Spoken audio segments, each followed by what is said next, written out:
Uh, Good morning, y'all. So I want to start off by asking y'all a question. How many of y'all have heard of CPR?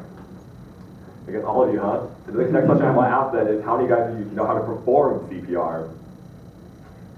So I want to introduce you guys to our business proposal. It's called Creating Heroes. We're going to be providing CPR certification classes to the Dallas community. Hey guys, my name's Dylan Wynn. I'm Dylan Martin. I'm Julian Zertuza. And I'm Zach Adams. So the two companies we chose to partner with was Leslie's Pool Supplies and American Heart Association. So here's some information about these two companies. So Leslie's is actually the largest retailer of swimming pool supplies. They sell things such as maintenance, tools, chemicals, and equipment parts such as recreational and safety products for swimming pools. So the American Heart Association, the reason we chose this nonprofit was because they're actually the leading CPR charity foundation.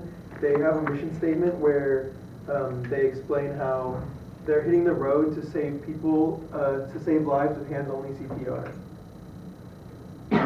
So the problem we're trying to solve is there's over 200,000 lives that could be saved per year with the use of CPR.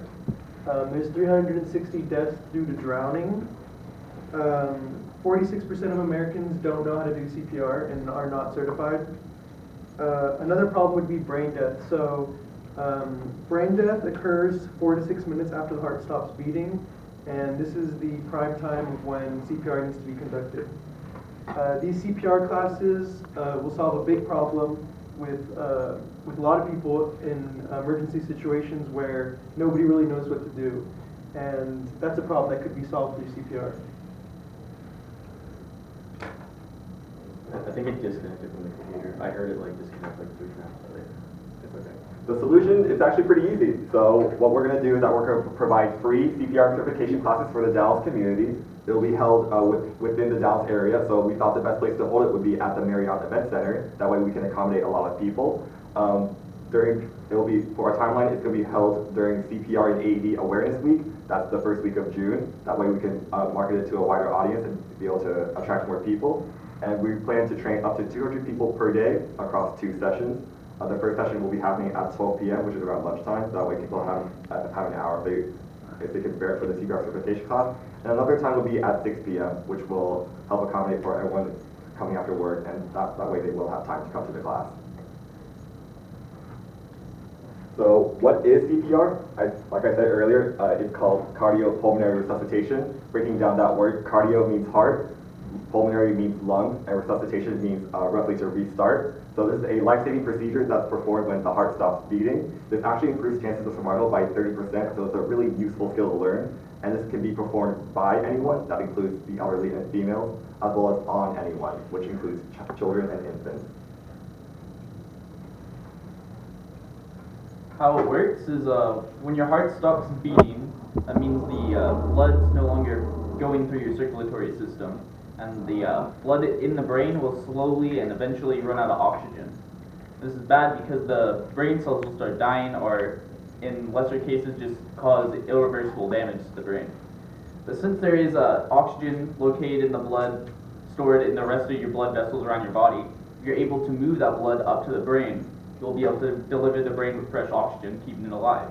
So by doing cardiac compressions, you're able to manually pump the blood throughout the body.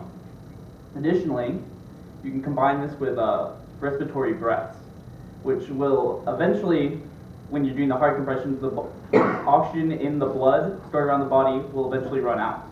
So by adding new oxygen back into the system, you can keep the brain alive for a little bit longer. So when to start CPR, this procedure is performed if and only if there are no signs of life. And no signs of life meaning that there's no detectable heartbeat, the patient is unconscious and unresponsive, and the patient's not breathing or breathing irregularly. In cardiac arrest, patients may also be taking gasping breaths, but you shouldn't wait until the patient stops breathing to start CPR. So administering CPR, you keep administering CPR until medical help arrives, until you're too tired to continue CPR, or until the area has become too dangerous to stay. So now we're going to give you all an actual demonstration of CPR using our mannequin. So in a real world situation, you're going to start by tapping the person and shouting. And next you would yell, get someone to call 911 and get an AED. The next step would be to look for no breathing or only gasping. You're going to want to start pushing hard and fast on the chest.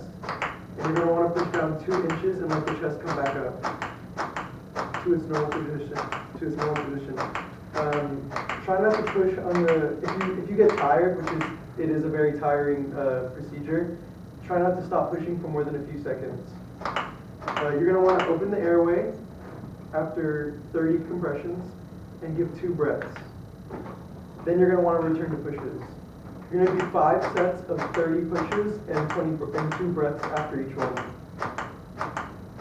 So now once you've done 5 sets, you're going to want to call 911. And when the AED arrives, you will just follow the prompts. And that's how you administer CPR. So whose responsibility is it? So some might think it's not their responsibility. They might think, hey, if I don't know it, if there's an emergency, somebody else will surely know it. But the reason it's everybody's responsibility is because it's a very easy thing to learn. It's an easy skill that can save a life. And you never know when a loved one, a friend, or just a stranger needs your saving. It also creates peace of mind at a workplace. So there could be some sort of responsibility for a business owner to certify its employees. And what this will do will create a more unit of like a workplace. So this will have the employees knowing that their coworkers have their backs if anything goes wrong. So to plan our actual events, this is a just cohesive, very simplified timeline of that. First, we'll be contacting instructors. Instructors' schedules are much harder to meet than venue schedules. So getting them on board before actually setting dates for reserving the venue, which is the more costly fee, would be the best way to do it, since we will have the instructors for sure on certain days and then fill in whenever we need the venue. And then lastly, once we have all that set for the 2-week period, we're going to market the event. This is going to be done mostly through online marketing, such as Facebook ad space, Leslie's ad space. In Leslie's retail stores, they actually offer space for events and like small business cards or flyers. So using Leslie's to further advertise that is really good, because people often go in every day or at least once a week to check on their own pool. So these are a few markups for flyers, and what we're really gonna do is just try and push for Leslie's to push these flyers out, just because of how well and how easy it is to distribute it around the community. Even though Leslie's is really only limited to pool owners, since pool owners won't be going, we figure that the online ad space will cover for all the people who don't come in with pools to Leslie's to see these flyers, and just let our sessions be known to everyone in the community. We have a simple cost sheet. The one variable cost is the number of instructors. We plan on doing 2 sessions each day, and each session is going to last about 2 hours to get certified for each person. And from the American Heart Association, it costs $320 to hire out a certified instructor to teach CPR. So that's going to total out the cost. Our event center is going to be $3,000 per day, and since it's going to be a week event, we're going to be using it for 7 days. And that brings our total, we have a total daily cost and a total weekly cost, and we're also going to be spending $1,000 on marketing in order to get people aware of our event, giving us a total cost for our proposal of $30,960. So we have to ask the Dallas Chairman community to support half of that. So the Dallas Chamber of Commerce, as he said, would support half, $15,480, and the other half would be covered by Leslie's and the AHA. So are you guys ready to be a hero, and are there any questions?